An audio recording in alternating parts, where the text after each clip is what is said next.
So good afternoon. I know you have your laptops up because in this I said please bring your media with you because I want to either see what you're doing or what you have been doing or what questions you have.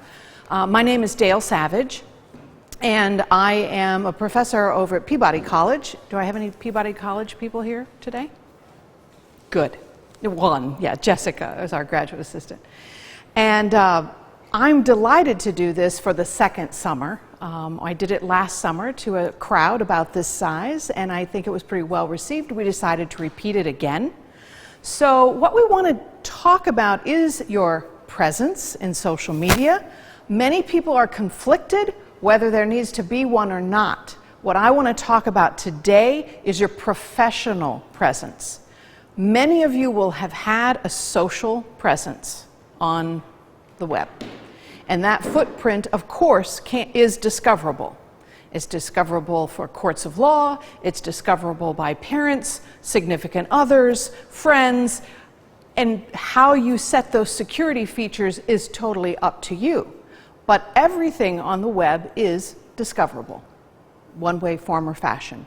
So I'd like to get a sense of who's in the room today. So if I could start in the back, and if you could tell me your name and your program of study. Yes? I'm Dr. I'm a PhD student in civil engineering department. Civil engineering, very good. My name is John Ship, graduate student from mechanical engineering.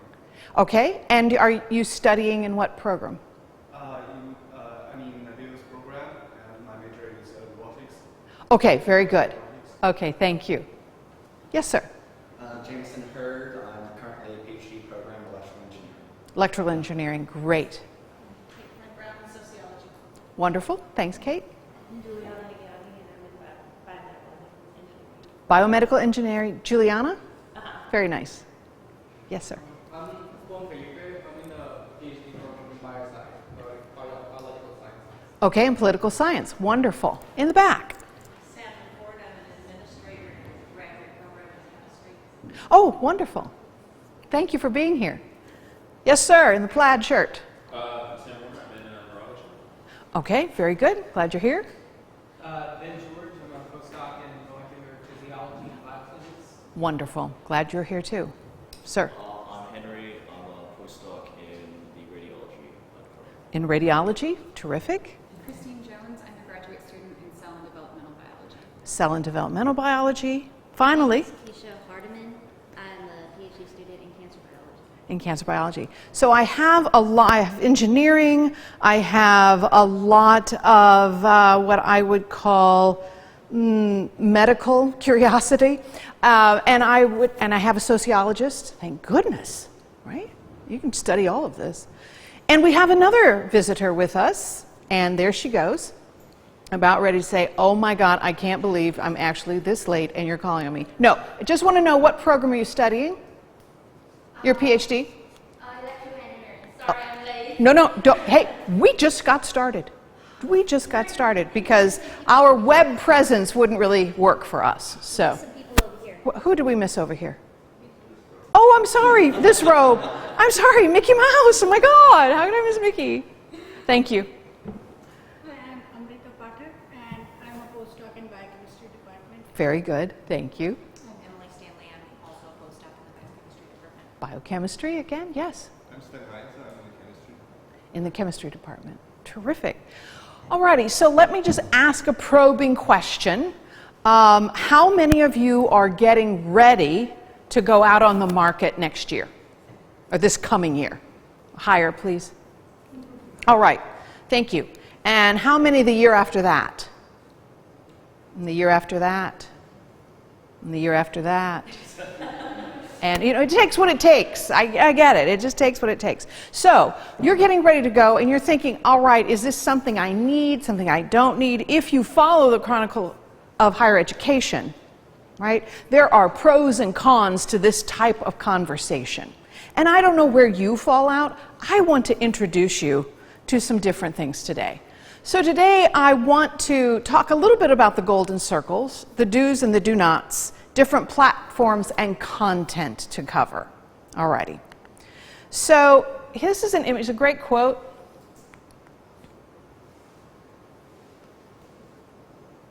terrific quote. And this is the artist, Frida Kahlo, if any of you are familiar with her.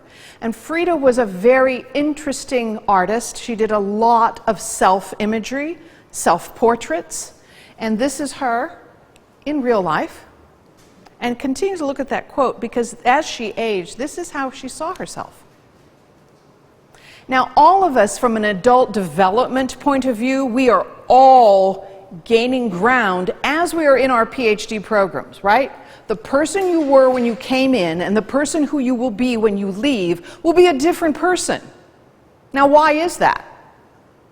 Well, for many reasons, but one is you're acquiring a lot of knowledge and you're applying that knowledge in real time, right? And you are problem solving and you are discovering and you are in this wonderful world of curiosity. And at the same time, breaks on. Now we have to stop and say, what? I have to go to work? This has been great. This has been 3, 4, 5, 6, 7 years of my life, and I've really enjoyed this. And I have to what? So how many of you have had employment before you came to your PhD program? Okay, not everyone, but some of you have had employment before. So you've been down the employment trail, and you've gotten jobs, right? And you performed well, and something happened during that time, and you said, well, maybe now I'm going to change it up a bit, and I'm going to get more education, right? Because there are other things I want to do. How many of you will be going into the professoriate? The professoriate, to become a professor. 1, 2, 3, 4, 5, 6, 7, 8 of you. And the rest of you, where do you see yourself? A medical center? A research center? Tell me. Those of you who didn't raise your hand, where will you be going? Industry. Industry. Anybody else in industry?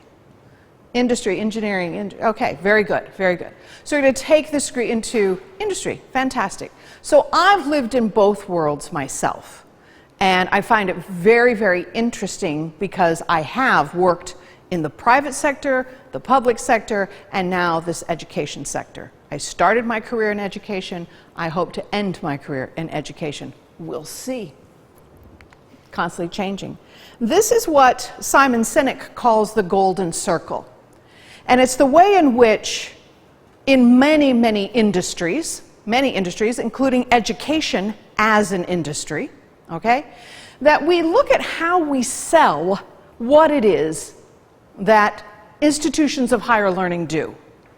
What does higher education, as a professor, what are you to provide? What is that profession? What are we doing here? What's the purpose? Higher education, the industry you're choosing, those of you who want to be professors, what is that? What's its purpose? What do you do? Train new workers, right? So we're educating, maybe the youth, leaders of tomorrow. What else? Transferring knowledge. Yes, right? Knowledge. And we're looking at expanding our knowledge and discovery and our research as well as, all right? So what we do. Now, how do we do that? We do that through teaching. We do that through mentoring PhD students, through graduate assistants. We do that through our research and our funding and the grants and the labs that we oversee. This is how we do it. Why have you chosen this? Why? I want to share my knowledge. You want to share your knowledge. That's why you're doing it. It's going to learn things. It's the way we... That. Right, it's the way that we learn things. So you see, folks, what I'm attempting to do here is, what's your story? What is the story that you need to tell? Right? Now, I don't need to know what that is, but you need to be able to articulate that in a way, and what way we're doing it is through this medium that's before you today. How do you articulate this story that somebody might be interested in learning more about you? So I could say this is an entire little workshop on marketing yourself. and branding yourself and who you are in this marketplace. Because I don't know about you, but there are thousands of PhDs on the market every year. How do you distinguish yourself so you get the job offer to negotiate? People say, negotiate? Well, that's another workshop altogether. Negotiate? Oh, heaven forbid we negotiate. I say everything's negotiable.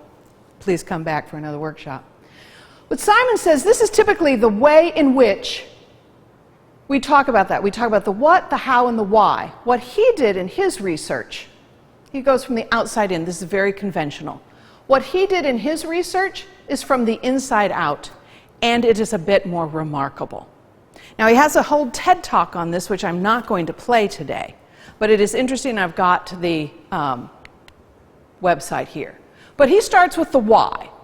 Everything we do, we believe in challenging the status quo. We believe in thinking differently.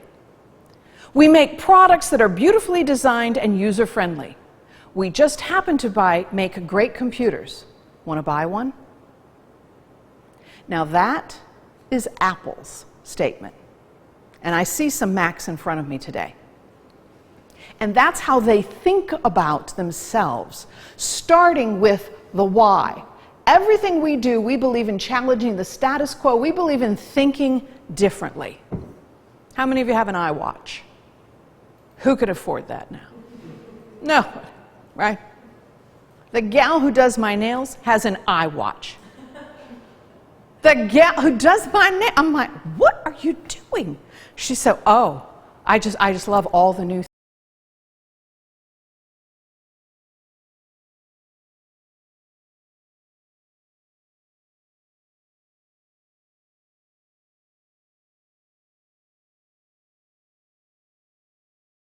and others, and those of you who are in engineering and kind of look at these things, perhaps you'd say to me, yeah, Apple's yesterday's news, right? What's coming? What is Google doing? What is that Google Glass? Now, I'm thinking I want one of those. But the innovators are probably about 2.5% of the population. Early adopters, the gal that does my nails, there's about 13.5% they want it first. They're the ones standing in line in the middle of the night in front of the Apple Store to buy whatever it is. I don't know, one of you may be that person. But they are the early adopters.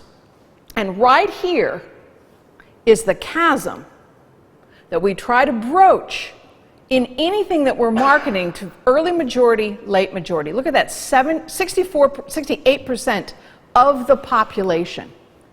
And then there are those of us who wait. Who wait until what? It's affordable. Who wait to see they got all the kinks out. Who really aren't intrigued by that new technology. I just need something to work, right? Now for you, how does this relate to what it is you are about to do? Well, again, it's the story you're about to tell. Because as I speak with PhD students, particularly in my college, what I'm finding is they believe that it is a very simple process, and this process has been laid out. And I say to them, well, that's all well and good, but there will be professors, there will be employers, that the first thing they're going to do is Google you. So I want you to Google yourself right now. Google yourself right now. And see what shows up.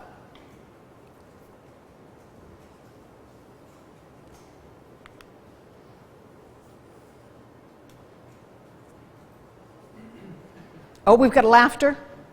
We've got laughter. What showed up first? I already knew what I was going to get. My name is Ben George, but there's a Brazilian funk artist named Jorge Ben. Uh-huh. So he always comes up ahead of you? Yeah. Aw, Ben. Dang. That's good or bad. What do you see? What comes up first? Other people. Other people. Excuse me? Stuff from Vanderbilt. Good, good. All right. I think it's always good every now and again, particularly as you go down your professional career and get into it, to see how you are exposed. Because we Google everything, don't we? I mean, really, you could take everything I'm going to talk about today and you could sit down and Google it. But what I'm going to give you are a lot of different tools that you might find interesting to use. Okay, so there are many, many reasons to do this and not to do this. Why in the world would one want to have any type of web presence? I mean, I'm borrowing Yoda and changing Yoda, right? Do or do not, there is no try. Do or do not, it's up to you. It's up to you. So don't do it. Writing my dissertation is quite enough. That will speak volumes, and I will be fine as I do that. Having an active job search itself, that's enough. I don't want to mess with this web presence stuff. I don't need that. I'll just do the traditional search. Okay, then don't do it. We're okay with that, aren't we, Ruth? Right? Do or do not. Your major professor thinks this is a really bad idea. We don't do this in our area of study. No, no, no, no, we don't do this. Well, that's all well and good too, but I would say that in the next 10 years, yeah, everybody will.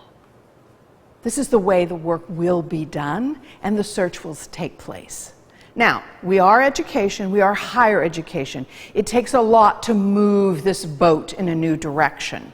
But depending on where it is you're going to work, you may very well find colleges and universities where you will be working that this will be their first go-to. What do they look like online? All right. I have stuff posted already. How many of you have your own website? A couple of you, kinda. Yeah, we've played around with it. Great. Terrific. All right. Do it. You're much more discoverable that way. Now, this is good or bad. So I'll ask you, how many of you have a Facebook page? Show of hands. Almost everyone in here has a Facebook page. I do as well. Ben, you don't have a Facebook page? All right. That's a decision you made for yourself. Very good. Anybody else not have one? All right. How many of you have a LinkedIn profile? Kind of, sorta. All right. You don't have a LinkedIn profile. No, you do not. All right. How many of you have a Twitter account? I'd like to know, what do you use Twitter for? Mostly reading other people's tweets. Reading other people's tweets? What do you use it for, Ben? Follow my boss's blog. Follow your boss's blog? Yeah, good. Anybody else? You have a Twitter account? Oh, you're new. A newbie to Twitter. Anybody else? Tweeting? All right, we'll talk about the reasons one might want to think about Twitter. Okay. You gain control of not only what, but how and why you have a web presence. So if you think about this solely as now this is professional. So I have a friend who is applying to a job here in Nashville. He's currently in LA. And he said, he told me 2 years ago he was going to move back here. And I said, well, here's what I would suggest you do. That anything you post on Facebook now is very generic and has something to do or is tangentially related to your profession. To your profession. Because that is the first thing people can discover is your Facebook page, right? And they can look. I mean, you might have it all securityed up and everything, but there may be a way that they can see, unless you have privatized that whole thing, and your Facebook page is a secret page, which you can also do. Did you know this? That there are secret Facebook pages now? I've got so many levels of security, it's kind of nice. Navigation becomes non-linear once you have a web presence, and it's much more easily accessible by other people. And having a URL on your business card is often very, very helpful, so they can see your portfolio of work. We'll talk about that as well. And you can share this very, very easily with unexpected audiences. So, I'm all about serendipity because we never know at what conference we are, where we might be, who we might meet, that they might, it's like, oh, and you can pull out your mobile and say, well, I'm on LinkedIn, are you? And you could easily, bam, right there, link into that person with that app. Okay, so these are some different platforms and different presence. So we talked about, does anybody have a Google profile? Good, great. Are you in Google Circles? Do you know what a Google Circle is? right? It's not caught on as quickly as Google thought, but I do believe that that will be the next thing. As I look at the next generation who is entering the workforce, Gen Z or Gen Edge, that will be where they will be living in a very collaborative space to begin with. Are you on academia.edu? There's a yes there, there's a yes here. We'll show that. LinkedIn, Twitter. How many of you have an RSS feed? Good, good, that's great. And then there are different web designs, and we're going to talk about that as well. So a little bit, I couldn't do this without actually looking at research, and that's kind of what we do, right? So this group, back in September of 2011, looked at platforms and presence and different principles. And what they said is that familiarity, the more familiar one is with the technology and with these different platforms, the more frequently we will use it.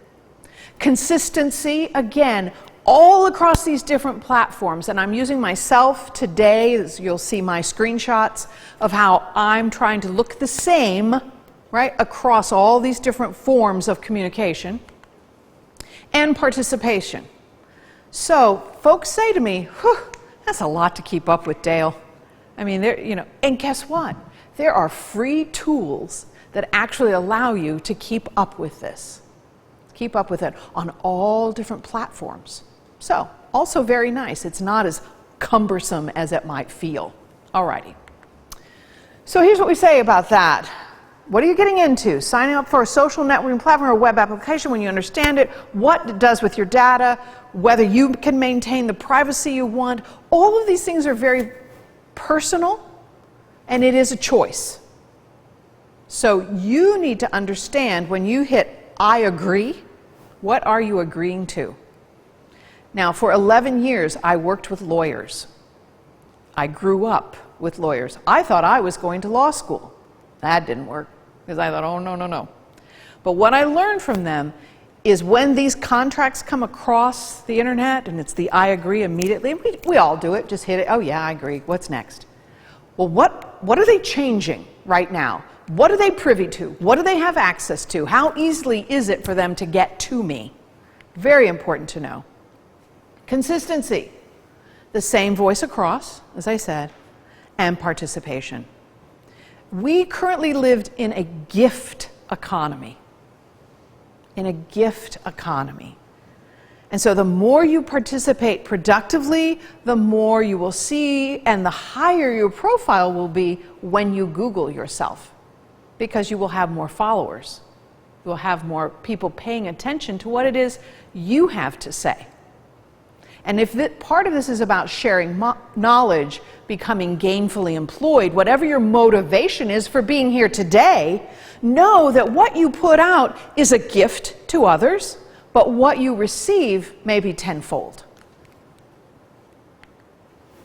All right, so here's my Google profile. And you can see, let's see if I can go to the, yeah, let's do this. Now, Pandora, you have to be quiet. Or not. I kind of like my music. Bye-bye. It is. It is. It just automatically plays when you're going to, like, okay, just mellow out. It's going to be easy here. It's all good. Right. Not to my knowledge. Now, why don't I have the internet?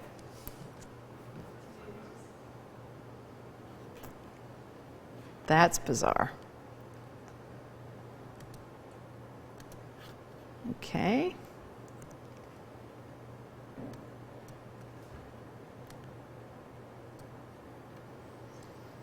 Let's see.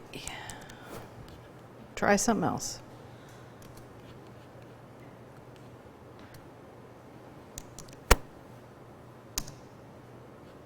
There it is.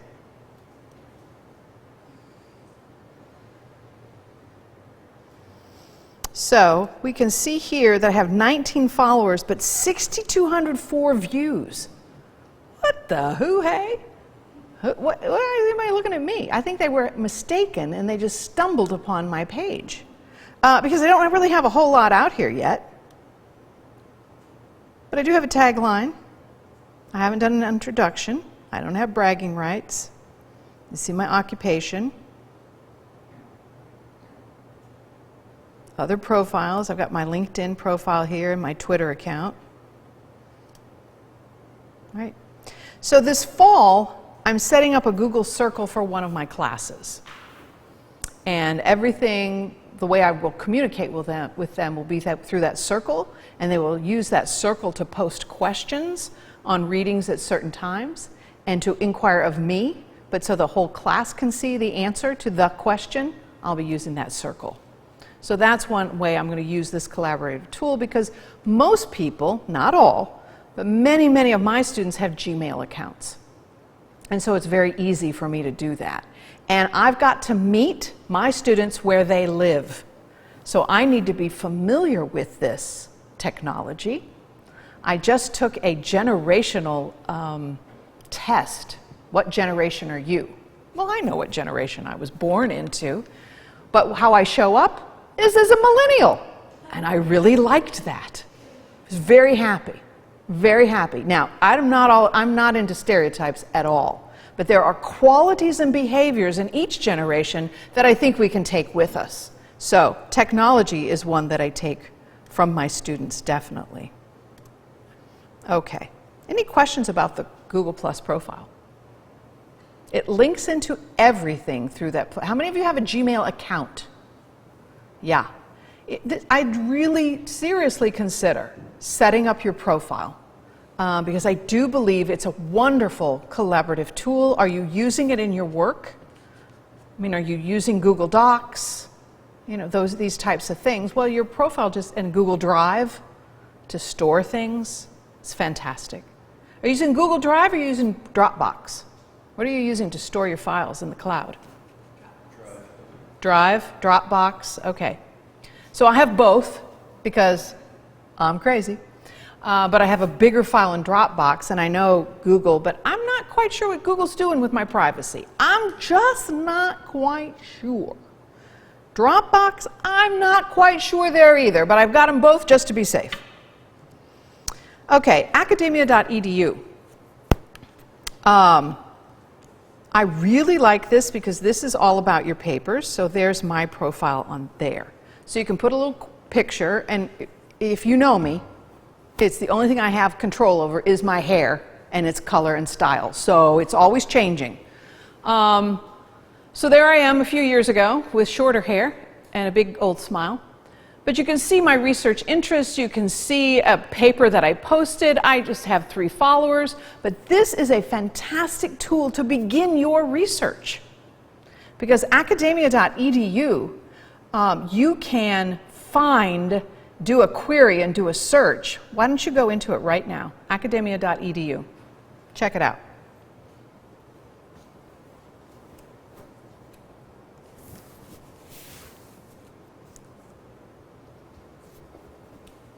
Guess I will do that too.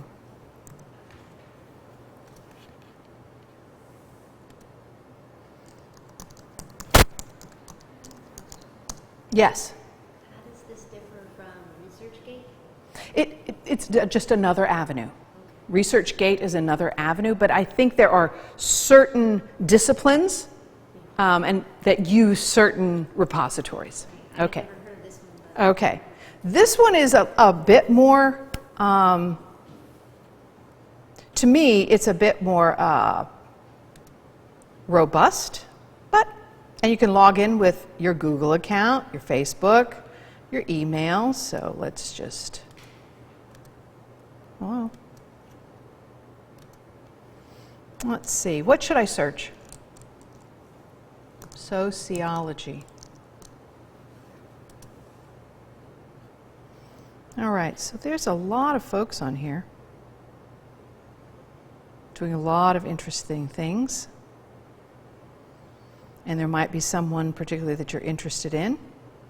You can follow a particular author, right? And you too can have a presence here, right? So how many of you have a presence already? Nobody. right? You do, right? Do you have a presence? Do you have anything posted? Well, what is it? Let's look. Give me your name. Juan Felipe Ortiz. Okay. Juan, Felipe. We have. is this you? No, we have. That's not you? We not PH, but FE. Oh. F-E? L. Is this you? Juan Felipe Ortiz. Okay. O-R-T-I-Z. T-I-Z. Here you are, Vanderbilt University. Voila. Look at there. 1,400 views, 21 followers. He's trumped me. Look at that work out there.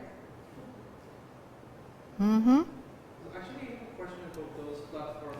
Sometimes, I mean, both academia.edu and ResearchGate, Yes. they allow you to upload the actual PDF of your papers. Yes. And I haven't done that because, like, some publishers are kind of weird. Yeah, I would not go there. I wouldn't go there. But I think to actually have this out there, because I don't know what that does with copyright and who has what. Okay? All right. Yes. Yes, you can ask. Okay. So you think that that would be, have you done this? I've done this once. Very good. Very good. Thank you. Thank you very much. I appreciate that. This is why I love you guys. I learn something all the time. Okay. Yes, ma'am. Is this still, or how helpful is this if we want to go into industry instead of academia? For this particular piece, I don't know if it would be that helpful, but what I think is if you are or have been doing research, it's a nice place to file it, and you can tell people they want a writing sample. Here you go, look here. But I also think that's where you might want a web page or a portfolio, an online portfolio, so that you can talk more discriminatively about your work and what you want people to see. Okay, so we'll get to that as well. All righty. Good. Other questions? I love questions. Just keep it coming. Okay. So back here.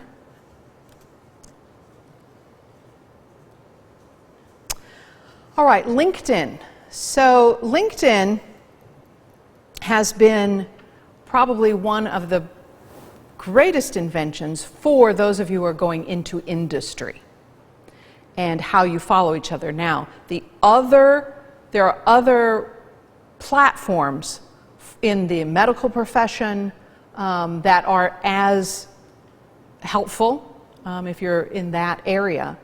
This, though, probably has the greatest following and is the most user-friendly tool. There are so many YouTube videos about how to produce your LinkedIn page, what it needs to look like, particularly if you're going on the market. They have an entire student section. So I'll see. There's my profile. We'll see if it'll come up. Didn't work last time. There it is. Is this your current position? Well, yeah. No. I have many certifications. So here I am. Look, I'm an all-star. I'm so happy about that because I have over 500 connections on LinkedIn. Now, what is great about this particular tool, this is where you edit your profile, but these are your connections. What's nice about a search is that you can go to alumni and through Vanderbilt, and I can search my undergraduate institution as well. I can look at all of these different people, which typically I want to look at third connections because I'm not connected to those folks. And here they are. So there are people in LinkedIn that I invite to link with me. And when I invite those people to link with me, I get all of their connections in my network. So you know those intersection circles again. Me, my connections, and my connections, connections, connections. So we have first level, me and my connections, the people I invite in, or who want to invite me into their network. Again, I do discriminate on this, because if I don't know that person, or I've never met them at a conference, or I don't know what that's all about, I just say no, no, thank you, no. I do not link in with that person. But most students, I will absolutely link into. So that's one of the reasons I have such a large network. What you're seeing here, these folks, are people who are third connections. Do not do this for a profile picture. Do not do that. He looks scary. And do not do this for a profile picture, because that's just creepy. So, and I don't know what she's doing. I mean, look at the, now, friendly, friendly, friendly, friendly, a little washed out but friendly, friendly, kicked back, look at handsome, no tie, I'm approachable. I mean, look at, I'm in the car doing a selfie, what is that? I'm in an airplane, I mean, what is that? So I don't know, this could be your mother or father, I don't know. But we're going to make a snap judgment, right, on appearance. Bam, bam, bam. It will be the last thing that people will discriminate on is your appearance. They will look at that picture. Now, that's why some people say, I'm not going to put my profile picture up there. Then they can see what I look like, and they could discriminate against me. Well, yes, indeed, because people will do that. But the other thing I know about this tool is that it has opened so many doors for jobs and employment opportunities. It is absolutely terrific. Some of my students have gotten very, very creative, and in fact, I'm going to share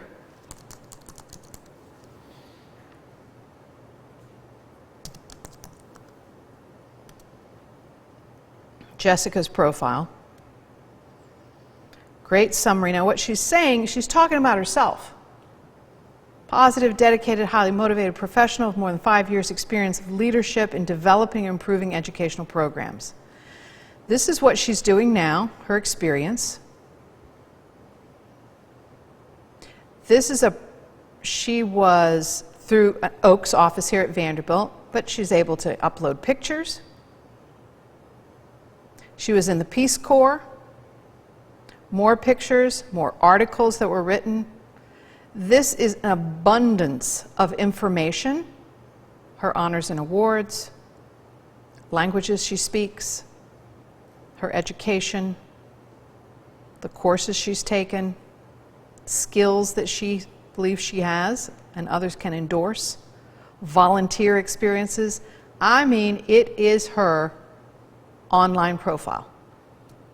The other thing LinkedIn does is said, well, there are 4 groups in which Jessica and I are connected. 1 location, 1 company, Vanderbilt. Oh, and this should be Vanderbilt again. But that's how we are connected. Now, what I like about this is that for your web presence, this gives you so many more connections if you're thoughtful and mindful of who you want to link in with, right? So people in my department now, most of them have profile pages. Why? Because I'm in there saying, you know what, it'd be really helpful for your students if you linked in with all of your former students and your current students. What you would have is such a volume for them to consider in terms of their employment and where they might want to work. So not only that is a very, very attractive motivator,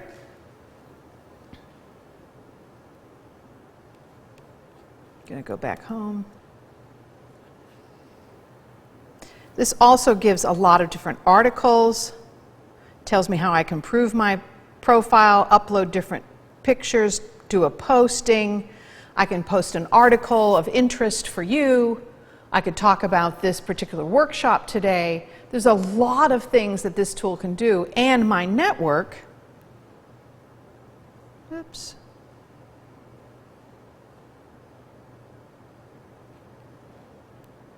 Hold on.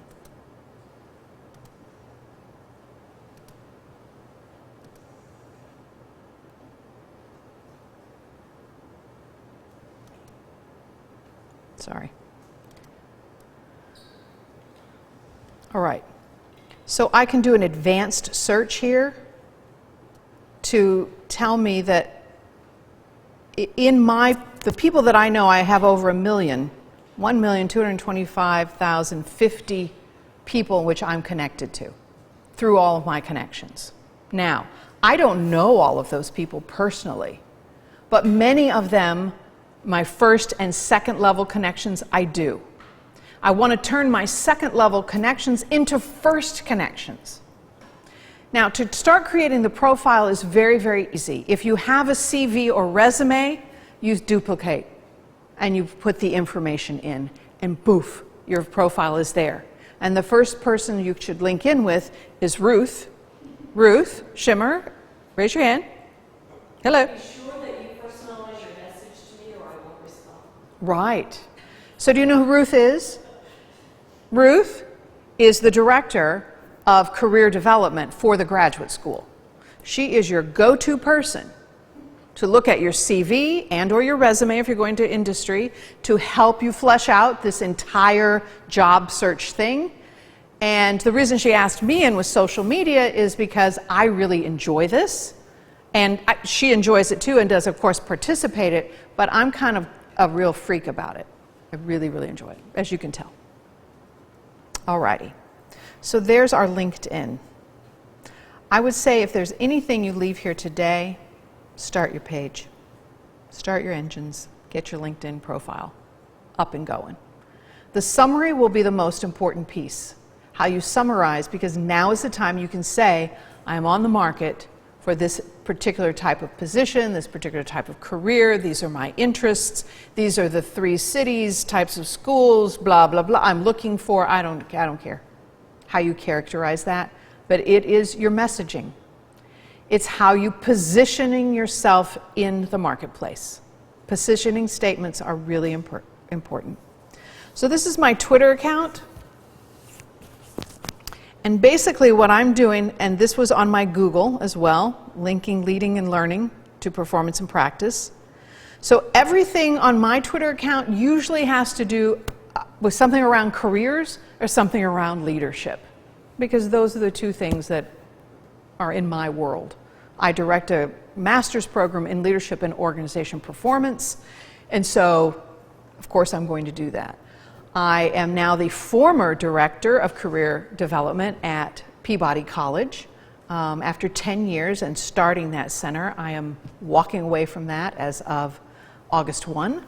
So that's very soon, and it is bittersweet, but I will always be a career person at heart. And I know many of you don't have a Twitter feed, and that might be because, well, usually the number one answer I get, why do you have Twitter, is because that's how I get my news. I read the news on Twitter. So you've got to be careful with Twitter, because if you are following so many news or people or different things, it can get very, very cluttered and confusing, and you can't keep up, right? But what might you want locally? What might you want nationally? What might you want globally in the news?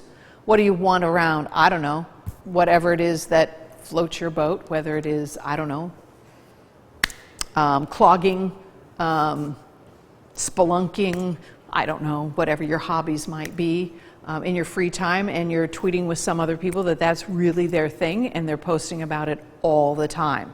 They're using that limited amount of characters, and because you also can post a website to that, and that doesn't take up characters, and that's how we use it primarily, is sharing information with other people, okay? And video streams.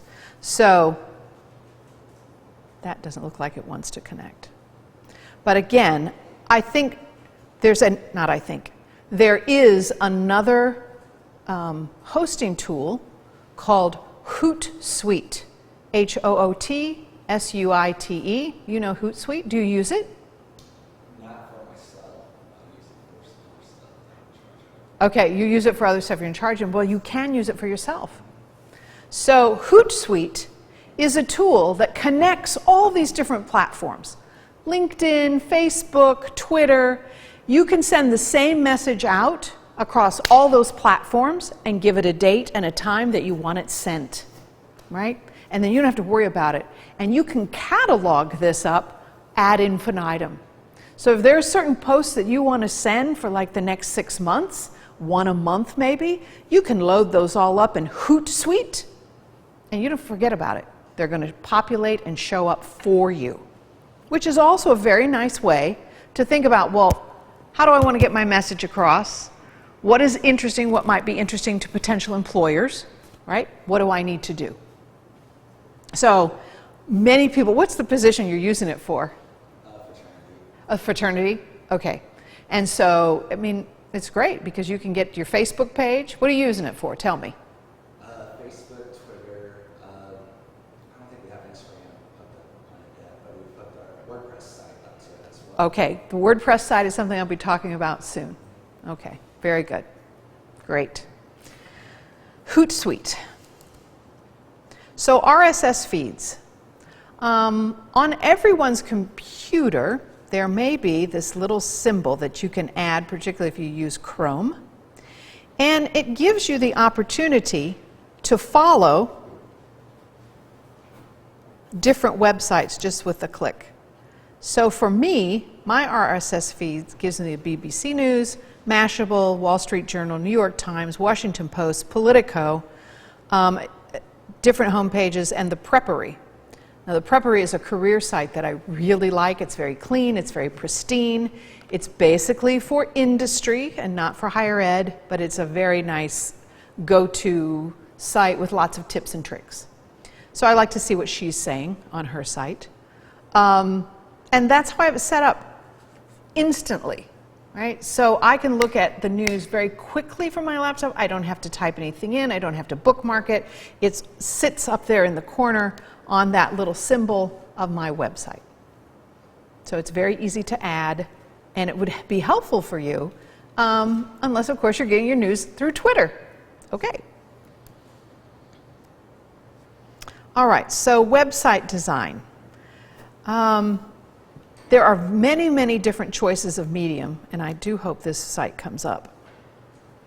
Because these were the best tools and platforms for building websites in 2015. And design freebies. So, Webadoo, very fun. Visual Composer, Quartz, I Am Creator, Website Builder, there's an original one. There you go.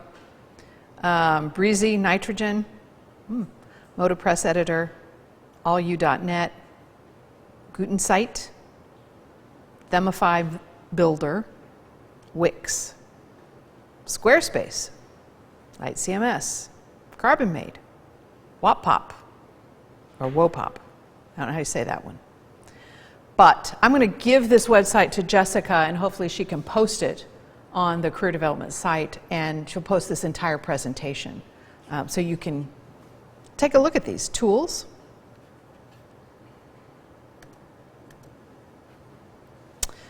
Strikingly is another site that I like very much. This is one of my former students and her website. She talks about who I am, projects she's done, design, learning, her resume, and how to connect with her. So there's Cassie. She used some words to describe herself. How else she describes herself. Different projects she was a part of at Stanford.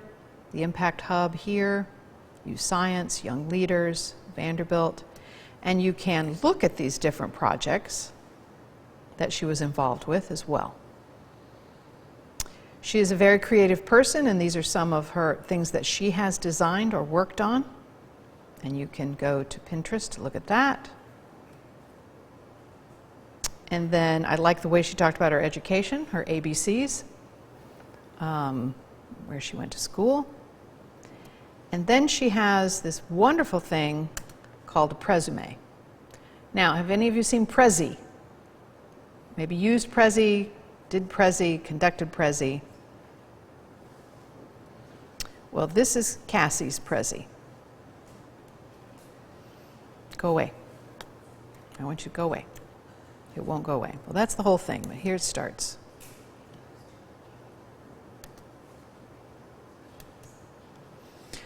So if you've completed, instead of a PowerPoint, doing a Prezi is just another mode of presentation, right?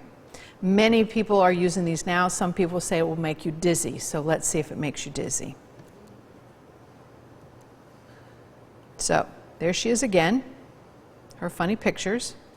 She also has another site at aboutme.com. I started my About Me site, but I didn't get it finished to post for you today. Oops, sorry. There's her education, what she studied. And again, she's she's an early adopter. In that whole innovation slide I showed you, she'd be in the first 13.5%. She knows people at Prezi, and they ask her to try out the tools. She knows people at LinkedIn. She's always on there trying out their tools.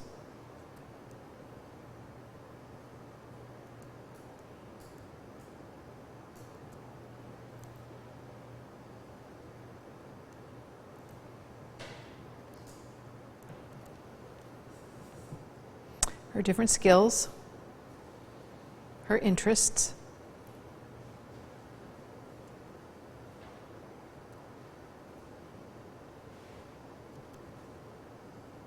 And her fun facts.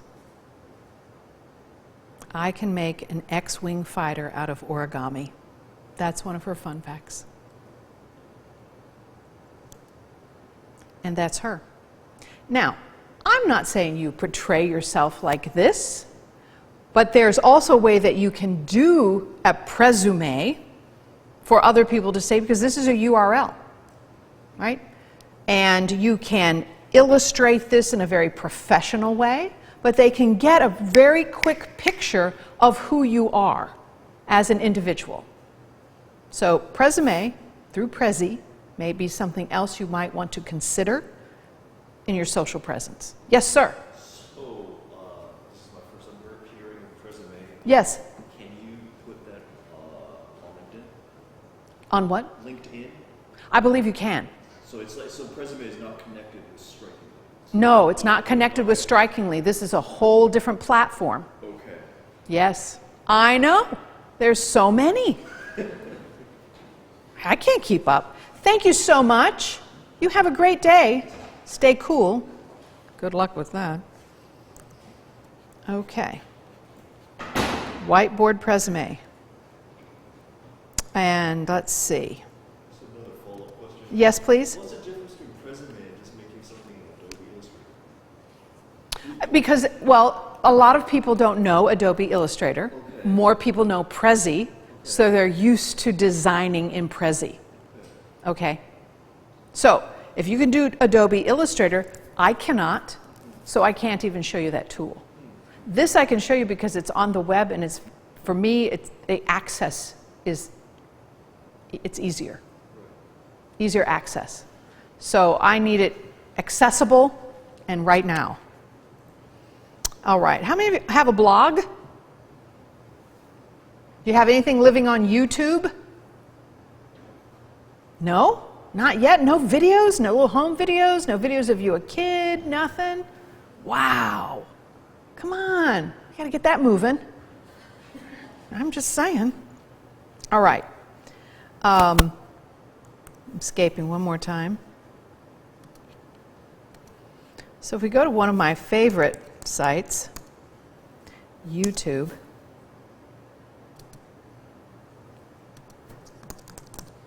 This is funny. All right, here I am. This is my program. This is me with different hair, talking about informational interviews and cover letters. And look at this girl. What is this? Connecting to opportunity. I mean, there's just so many different little YouTube videos of me with different hair. Look at that. Yes, I do have natural curly hair. So here you go. But I have several things up here. Look at the unbelievable. And then it stops. No, there I am again. I guess it stops. But if I typed in one of your names, I guess it wouldn't show up, right? But I've done these 2- and 3-minute, 4-minute videos for career services for my program. I'm going to do another one on August 18th. Okay. Let me do another one. I have different hair, so it's time. That'll be a good thing. but again, all discoverable. So I want to talk a little bit more about WordPress. All of you have a WordPress account because you are Vanderbilt students. And the website is my.vanderbilt.edu. And this is a tool that faculty, staff, students build to maintain a word presence. And it's a nice blog. Some would say that it is overly engineered and not as easy as some of the other websites that you might choose. But what's nice about this, so this is my dean at Vanderbilt and her particular site. She was, or someone on her staff, was an early adopter at my.vanderbilt.edu. If you go to that homepage now and you scroll down, you will see several characterizations of the blogs. And what I really discovered and I really liked is this, is that Grad Career has their own site, and here it is. So if you're not familiar with this, my.vanderbilt.edu/grad career, you can see their homepage. And a lot of things are posted here. There's Ruth and her appointment times and walk-ins. She's got profiles of successful alums. She's got career videos. The Grad Leaf, which I was originally part of, also a very good tool that you might want to look at. It has its own page. Career listservs, CV examples, creating a resume. Do you have presence? That's us. A non-academic career. Look at there. Hello. Academic careers. The job search itself. Make an appointment with Ruth. So that's how she's using, she and Jessica, because Jessica, I have a feeling this is your brainchild here, right? Ruth gave you the words. Jessica designed this, so she's our graduate assistant. Could be very helpful for you. And I want to go back to the website and show you down here some other folks, graduate assistant, the student association. Here's my dean. Always nice to see what she's up to. So you go to her publication page and, you know, it's just really embarrassing. Just keeps going and going and going and going. But also easier than looking at, so there's some of them you can attach the PDFs here. So here's her teaching and service, her academic background, her administrative positions, courses that she's taught, her service, professional service and committees. This is your CV, right? This is your CV in real time. Her honors. She's been writing columns for the Tennessean for quite some time. How you contact her, and this is what I enjoyed the most, is she actually puts out all of her information, right? So very transparent and very accessible. And she is. So all of you can have a page that looks like this. I do like her titles, her home page, publications, and you can move these around. You might want to have teaching and service first, and then your publications. If you have honors, you may not have in the news, but you may have conference presentations. You can name that navigation bar anything you want. And there are tutorials over in the Baker building on how to use this particular site and how to build your WordPress site. And it would be my.vanderbilt.edu/your name. Okay? That's what your site would look like. Now, people have said, well, wait a minute, how long does that last? Yeah, I was going to ask that question. How long does that last? What I have been told, and I do believe it still holds true, 2 to 3 years after graduation. So people also say, well, why don't I just build it in my own WordPress account? Why don't I just do that myself? Which you can, of course you can. Or you can use Strikingly. You can use all different types of sites, and even that first link I showed you, with here are the top new sites in which to build a website. What's nice about this is that one, again, it gives you the Vanderbilt domain. It says, yes, I am a PhD candidate. Here I come, right? Yes, ma'am. Do they have something similar for postdocs? If you're a postdoc, I believe you also have this account.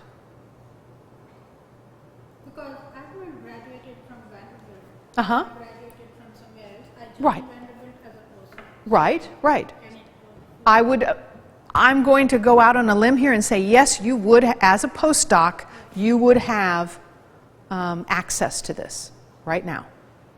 What you might want to do, because your postdoc is a shorter period of time, is look at one of the other builders, WordPress itself, or Strikingly, or a different, Weebly. There are many, many different sites that you could use that are free.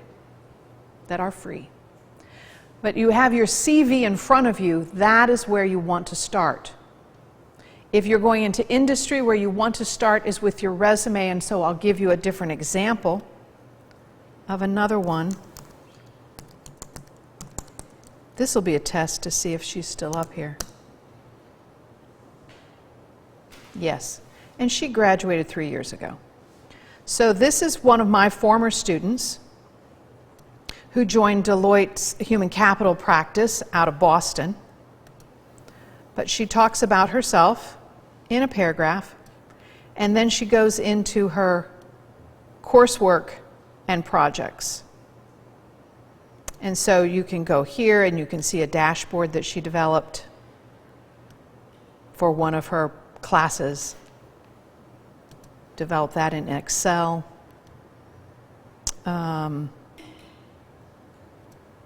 Another project that she did here, which is an entire PowerPoint for this particular company, and she got permission from the company to post that.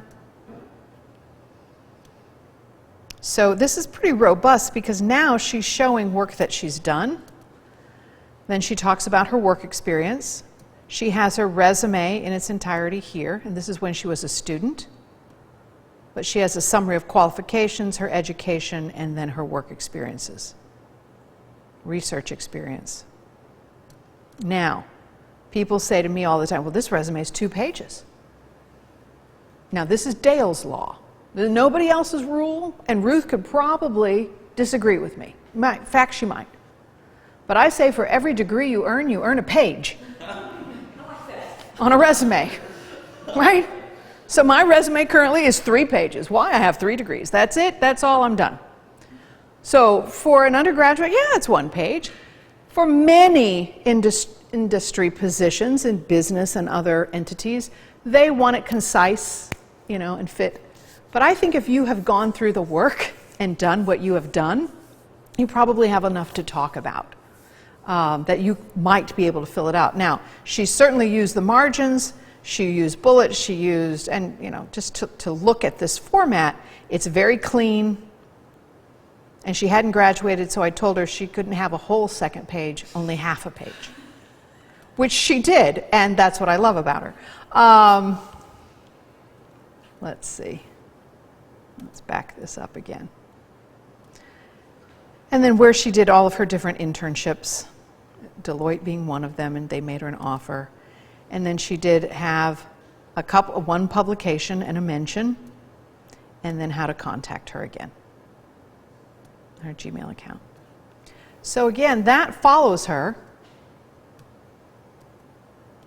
And now there's Stephanie. So I think website design, people will say, well, gosh, I don't know what to write. I don't know what to put on there. I don't know what to say about myself. Well, one thing is Ruth is very good at helping. You craft how you want to position yourself across all these different platforms, right? So how do you talk about your summary? How do you summarize your qualifications? How do you talk about and position yourself? And this is who I am, and this is what I want. This is who I am, and this is who I want. That somebody will look at it concisely, want to read more. Sticky eyes is something on the net that people will go bam, bam, bam, and just go off your website as soon as they're on it. You don't want that. You want them to want to scroll, you want them to want to click on different tabs and stay there for a while to learn a little bit more about you. I think this is one of the most positive things you could do. If I had orders of preference, I would probably say start work on your URL, your website, your blog, because this is a blog platform, right? What do you want to say? Yes, sir? How would you describe the interaction between your own website and LinkedIn? And what? LinkedIn. Oh, and LinkedIn? Yeah. So obviously two different audiences, right? Two different audiences. LinkedIn is simply that. LinkedIn to me looks more like, it can look like more like a resume. It is very interactive because people are constantly trying to find you. You can also set certain tabs to say, yes, I'm looking for a job and here are the areas and keywords. Start searching and they start sending you jobs on LinkedIn. That's great. So, but this, you get to say who sees this. This is for you. This is your URL. So how would people even know you had a website unless you told them to go there? Now, they might be able to Google you once it's up there, and they would see it. But it is a really nice piece that you can add either on your business card, and I don't know if you have business cards, but you need to have something that identifies you as a PhD candidate now, right? Back in the turn of the 20th century, we had these things called calling cards, right? And they just had people's names on them. You left them in little silver trays when you went into someone's home. And now we have this thing called a business card. Well, I'm a student. Well, guess what? Vistaprint gives you 250 business cards for like $5 or something ridiculous, right? And you can put your cell phone number, your email address, as many as you want, and your URL on there, right? Because you don't know at this point in time, if you're going out on the market, you are, quote unquote, marketing yourself. And you need all the tools that you can get. Now, I say to folks, how much time are you willing to spend on your career? Because we know how much time you've been willing to spend on your education, a great amount of time on your education. But now your career development, would you be willing to spend an hour a week? 2 hours a week? 30 minutes?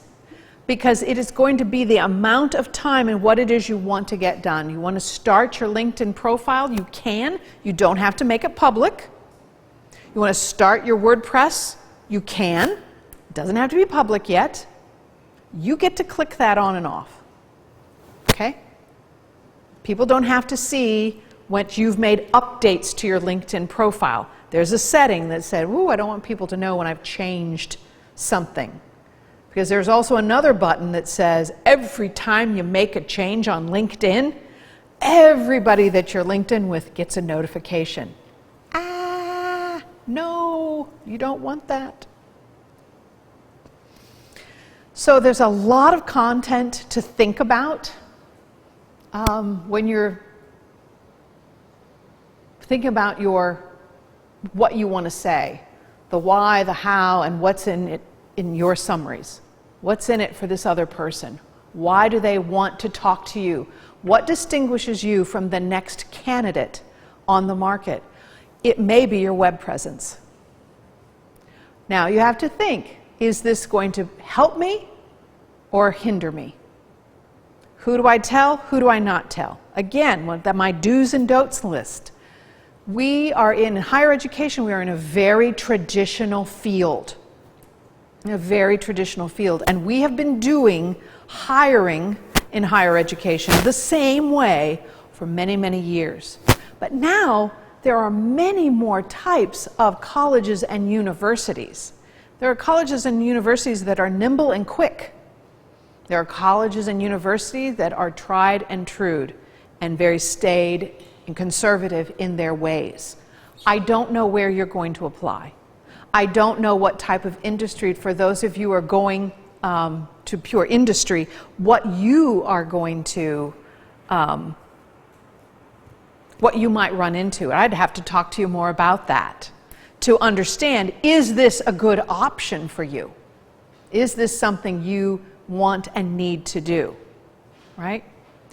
What I think is, if you're going to do it, make it as professional as you possibly can.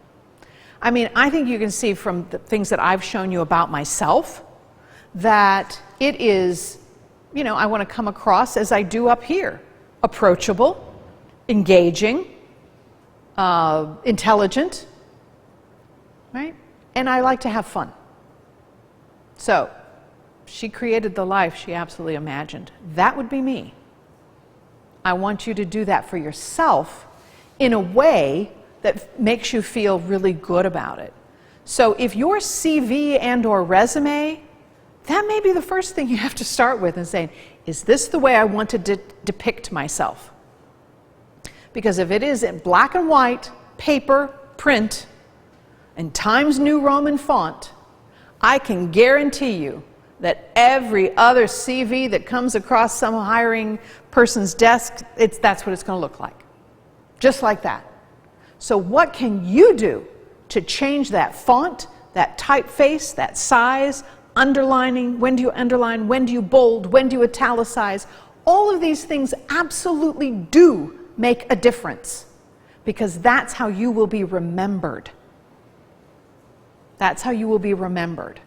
And so I saw those pictures, I started judging people by the way they looked. Well, guess what?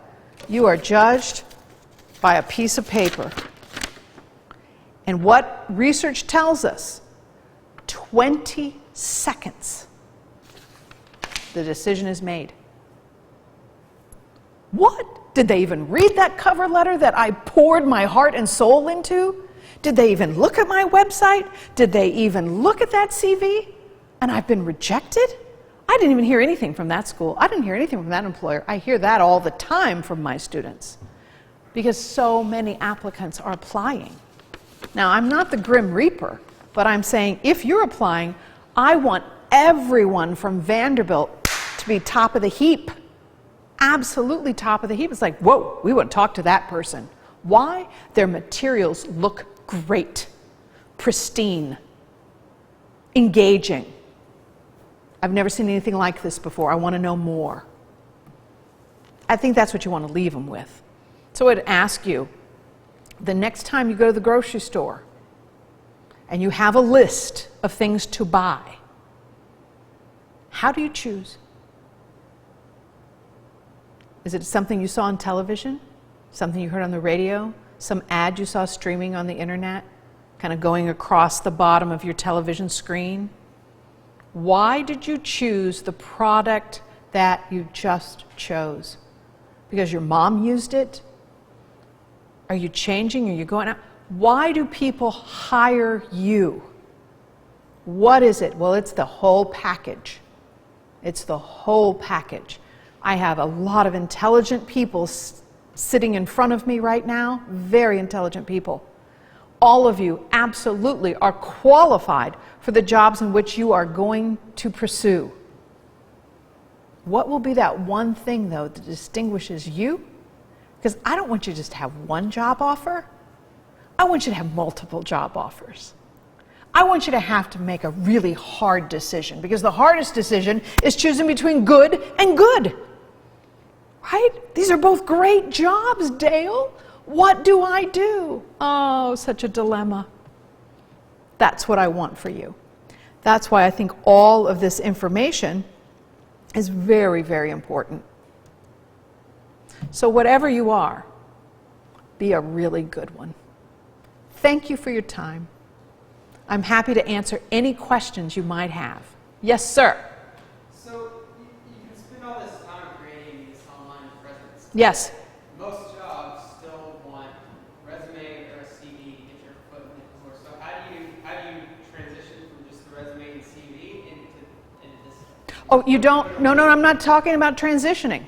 No, I don't mean getting away from the CV or resume. Okay. I just mean how do you get them from your CV or resume to this? Do you put a link on your CV or resume, or what do you do? Well, I would absolutely put the link on my CV or resume. Absolutely. I certainly would mention it in my cover letter, right? And any email communication, right? Particularly after you have that first initial interview, right? So they may, I mean, I only think it enhances your chances if it's on your CV and they say, well, what's this? It's on the screen, it's blue, they can click on it. It's like, whoa, well, look at here, right? Now, particularly, you've got to feel good about this, right? And some people say, well, for this job, I'm not going to include it. For this job, I am going to include it. For this job, I'm not. For this job, I am. This is not just a one-shot deal.